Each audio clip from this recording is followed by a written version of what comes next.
Que la grâce du Seigneur Jésus-Christ, l'amour de Dieu et la communion du Saint-Esprit soient avec vous tous. Amen.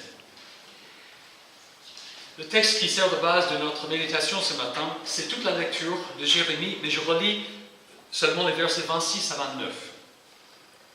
Jusqu'à quand ces prophètes auront-ils à cœur de prophétiser des faussetés, de prophétiser des supercheries de leur invention? Ils veulent faire oublier mon nom à mon peuple par les rêves qui se racontent les uns aux autres, tout comme leurs ancêtres ont oublié mon nom au profit de Baal. Que le prophète qui a reçu un rêve le raconte, et que celui qui a reçu ma parole la rapporte fidèlement. Pourquoi ajouter de la paille au blé, déclare l'Éternel? Ma parole n'a-t-elle pas comme un feu, déclare l'Éternel, comme un marteau qui pulvérise la roche? Voici la parole du Seigneur. Veuillez vous asseoir.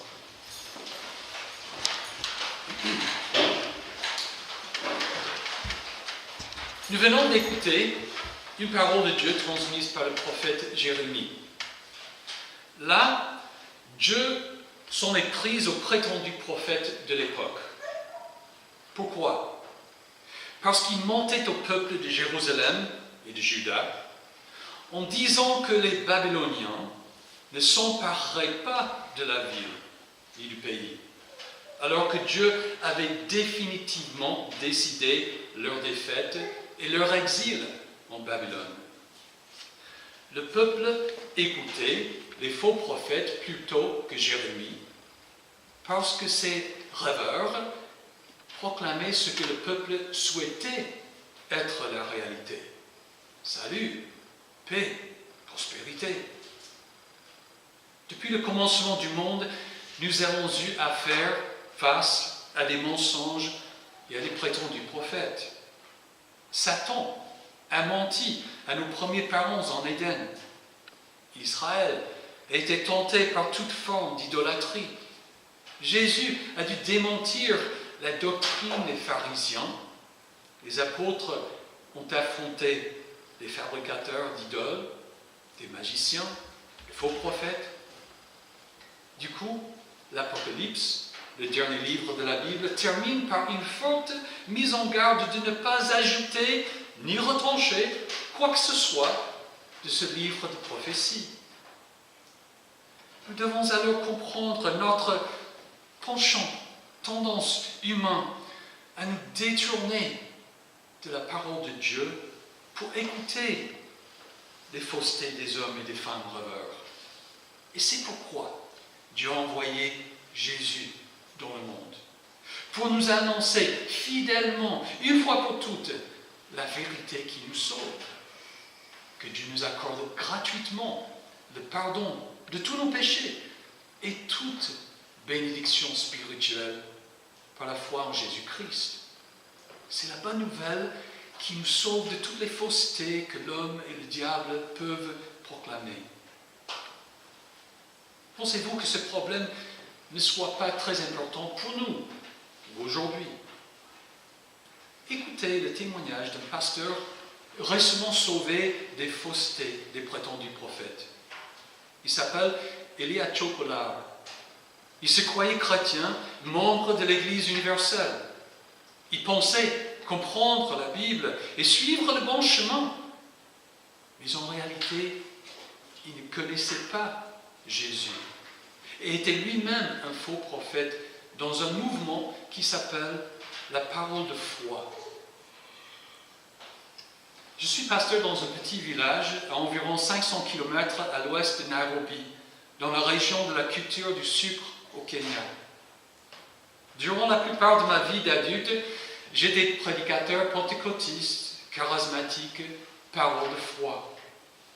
Mais le jour arriva où ma foi n'avait plus de sens du tout. J'entendis l'évangile étant jeune homme, bien que le message contint la publicité mensongère d'un Jésus qui répondrait à tous mes besoins et qui réaliserait tous mes rêves. Rester non sauvé me conduirait dans une vie de misère, de maladie et de pauvreté, me dit-on. Du coup, il parut logique d'embrasser le Christ et d'entrer dans un monde de bénédictions illimitées. Je voulais tout ce que Dieu avait pour moi. J'avançais avec zèle et devint un héros du message que j'avais reçu, lequel, j'appris plus tard, est un enseignement de la parole de foi que certains appellent l'évangile de la prospérité. Je ne connaissais pas d'autre évangile. Je croyais que Dieu était bon, ce qui signifiait que rien de mal ne venait de lui.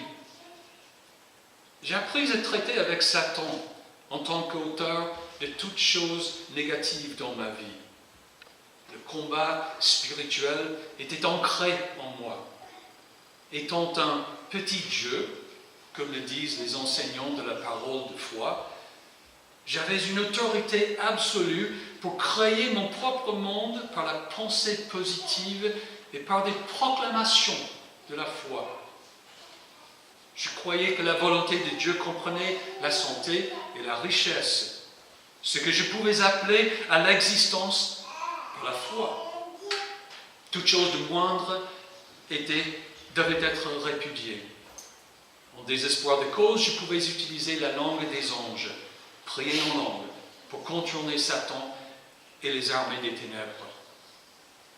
En 2003, ma femme et moi perdîmes notre premier enfant, Whitney. Je crus que l'esprit de mort l'eût emporté sur moi. Le désarroi en fut le résultat pour moi et ma femme, également remplis de l'enseignement de la parole de foi. Comment Dieu peut-il permettre au diable de nous envahir comme ça? Les croyants bien intentionnés suggérèrent que notre calamité était peut-être due au péché dans notre vie, ou à une malédiction, ou comme je le croyais fermement, à un manque de foi. Ma femme en deuil et moi passâmes des mois à nous repentir de possibles péchés cachés. Nous cherchâmes également des réponses de nos familles au cas où il y aurait une malédiction transmise de génération en génération, un enseignement dominant dans le mouvement parole de foi. Pendant cette période de crise intérieure, ma femme tomba enceinte à nouveau. Un après-midi ensoleillé, nous ramenâmes à la maison notre fils nouveau-né, Robin. Nous exultions devant le triomphe d'un bébé en bonne santé. Mais les prochaines 24 heures devinrent la période la plus sombre de notre vie. Robin développait des complications et nous entrâmes dans un combat spirituel frénétique avec un vaste réseau d'amis qui intercédaient en notre faveur devant Dieu. Cette fois, nous ne serions pas pris au dépourvu. Par la foi, nous avions l'assurance que le diable ne prendrait pas Robin. Nous fîmes appel à des gens qui nous donnèrent des assurances prophétiques. Seule la vie était autorisée. La mort ne serait pas notre peur. Mais la nuit devint plus intense. À l'époque, ma femme croyait avoir le don de la prophétie. Cette nuit-là, elle eut des visions de Robin s'amusant joyeusement dans la boue et de Robin devenu adulte, un prédicateur international, s'adressant à des milliers de personnes. En larmes, elle me fit part de ces images en présence des guerriers de prière rassemblés dans notre petite maison. Après minuit, comme l'état de Robin empirait, une nouvelle parole prophétique expliqua l'erreur de celle de la parole de foi. Maintenant, la guérison de Robin avait été mise dans les mains d'un médecin. Serrant mon bébé contre moi, je partis à la recherche de l'hôpital. À 3 heures du matin, le médecin, regardant mes yeux déterminés, déclara la pire des nouvelles que je pouvais entendre. Robin était mort. Je portai le cadavre de mon fils à la maison, à ma femme. Bien qu'épuisée, elle leva les yeux et m'appela papa. un terme d'affection qu'elle n'ait jamais utilisé. Il va bien maintenant, poursuivit-elle. Amène-le-moi, je veux le nourrir. Je criais du plus profond de mon être ce matin sombre, pendant que ma femme et moi disputions le corps de Robin. Nous eûmes cru en notre pouvoir sur la mort elle-même. La prière pour la résurrection de notre Fils devint un cirque qui ne servait qu'à intensifier notre douleur. Alors que mon monde s'effondrait, des sentiments chaotiques m'assaillaient. Déçu, je hurlais à Dieu qu'il eût encore manqué à ses promesses. J'eus fait preuve d'une foi immense. Comment put-il permettre que cela se produise? Vint ensuite une série de fausses couches précoces. Sans réponse, nous étions consternés devant Dieu, dont nous ne comprenions plus les voies. Bien que la foi soit devenue un mirage, nous gardons les apparences, en essayant de faire semblant que nous ne désespérions pas. Pourtant, intérieurement, nous nous sentions incertains, sans espoir, même maudits. Comment pouvions-nous concilier ces mauvaises choses avec un bon Dieu?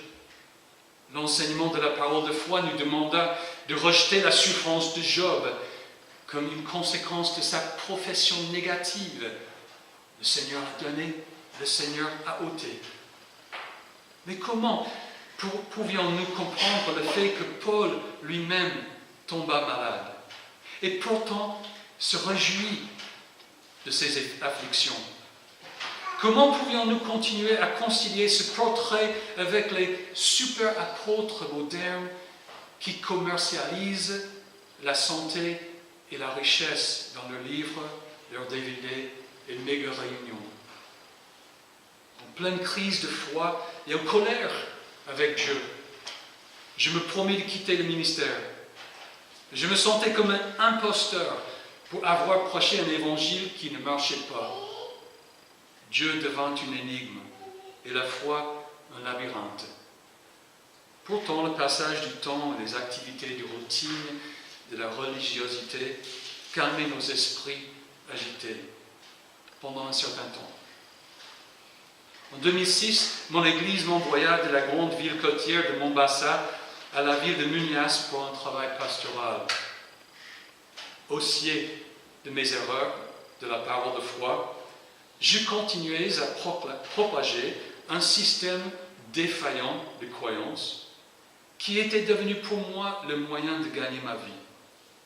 J'espérais toujours devenir riche en croyant, en proclamant, en me l'imaginant, mais aussi, entre-temps, en faisant semblant, jusqu'à ce que j'y arrive. Le Seigneur me fit tomber de mon cheval en août 2008. Après 17 ans dans l'obscurité d'un système religieux inutile et faux, d'œuvres et de cupidité, et sans credo, je parvins à comprendre la grâce salvatrice de Jésus-Christ, qui dévasta toutes mes prétentions. L'heure de vérité vint quand un couple australien visita un ami pasteur. Papa Billy et Mama Tessa seraient les messagers de Dieu pour m'arracher des flammes de l'enfer. Mon ami me demandait de traduire en swahili le message que Billy livrait en anglais. Le thème, la justification par la foi seule, par la justice imputée de Christ, me semblait ridicule. Sur scène, pendant une heure bizarre, je m'efforçais de transmettre des mots que je croyais être non bibliques et hérétiques. Mais le Seigneur souverain agit dans mon cœur, évoquant la raison par un témoin interne aux vérités proclamées. Le Saint-Esprit démentit suffisamment le système que j'avais défendu. Au cours des 3 semaines suivantes, je me sentais torturé par Dieu à cause de mes erreurs. Des erreurs qu'exposait chaque texte de la Bible qu'auparavant, je croyais soutenir mes croyances. Les mêmes versets paraissaient maintenant différents, affirmant le message de Billy. En tant que prédicateur du Croissade, j'avais fait comprendre aux gens l'immense valeur de leur contribution à leur salut et de leur effort continu pour garder leur salut. J'avais insisté qu'une vie correcte, des croyances correctes et une proclamation correcte obligerait Dieu à faire ce que nous souhaitions. Mais cette fondation de sable s'émietta à la lumière de l'Écriture. En effet, c'est par la grâce que vous êtes sauvés, par le moyen de la foi. Et cela ne vient pas de vous, c'est le don de Dieu. Dans les mois suivant mon affrontement avec l'évangile biblique, je maintins une correspondance constante par email avec Billy et Tessa. Dieu se servit d'eux pour répondre à mes questions et pour m'envoyer une documentation qui contribua à nourrir ma nouvelle foi en Christ. Le royaume de Dieu se présenta dans mon cœur et je mis ma foi en l'œuvre achevée du Sauveur, qui devint pour moi plus beau et plus précieux que tout au monde. Mon désir de la santé et de la richesse perdit son emprise. Je désirais Jésus. Bien que je ne comprisse pas les subtilités de la théologie, ma conversion fut décisive. Passionné par le Christ, qui ordonne aux siens de se charger chaque jour de leur croix et de le suivre, je reconnaissais maintenant que les souffrances du moment présent ne sont pas dignes d'être comparées à la gloire qui va être révélée pour nous. Ma nouvelle naissance me donna de nouveaux yeux pour comprendre l'Écriture. Une étude attentive enleva de ma vie le poison de la parole de vie, de foi. Je voyais la souffrance comme un don de Dieu pour fixer nos yeux sur le trésor infini que nous avons en Christ. En 2010, le Seigneur m'ouvrit une porte pour assister à un collège biblique à Nairobi, où j'étudiais pendant 3 ans. La parole de Dieu devint riche, fraîche et captivante. Ensuite, le Seigneur me renvoya à Mumias et à Mombasa pour prêcher l'évangile authentique et pour contrer l'épidémie de la parole de foi. Qu'il plaise à Dieu de sauver un grand nombre de personnes et de les envoyer pour affronter l'erreur dominante dans notre pays. Ce témoignage nous montre de façon très concrète l'actualité du problème des prétendus prophètes. Il nous rappelle les souffrances de la vie qui nous font douter de l'amour de Dieu. Et il nous confronte à notre penchant pour maîtriser notre destin et pour suivre toute personne ou tout système qui nous promet la prospérité, même pour nous servir de Jésus pour avoir la santé et la prospérité dans la vie. Et ce témoignage nous montre également la vérité qui nous sauve de toute fausseté, la foi en Jésus-Christ. Dieu, en fait, nous a préparé une santé et une prospérité éternelle. Jésus nous a préparé une place dans la maison de son Père. Au moment voulu, Jésus reviendra pour nous prendre avec lui et le dessein de Dieu sera accompli. Mais c'est Dieu seul qui réalisera tout cela. C'est pourquoi le Christ est venu dans le monde, pour que nous connaissions la vérité et mettions notre confiance en lui. Et c'est pourquoi Dieu a fait écrire toute la Bible, afin que vous croyiez que Jésus est le Messie, le Fils de Dieu, et qu'en croyant, vous ayez la foi, la vie en son nom. Ainsi, rien n'est changé depuis le temps de Jérémie, que celui qui a reçu ma parole la rapporte fidèlement. Que Dieu l'accorde à nous tous. Amen. Maintenant que la paix de Dieu, qui dépasse tout ce que l'on peut comprendre, garde votre cœur et vos pensées en Jésus-Christ pour la vie éternelle. Amen.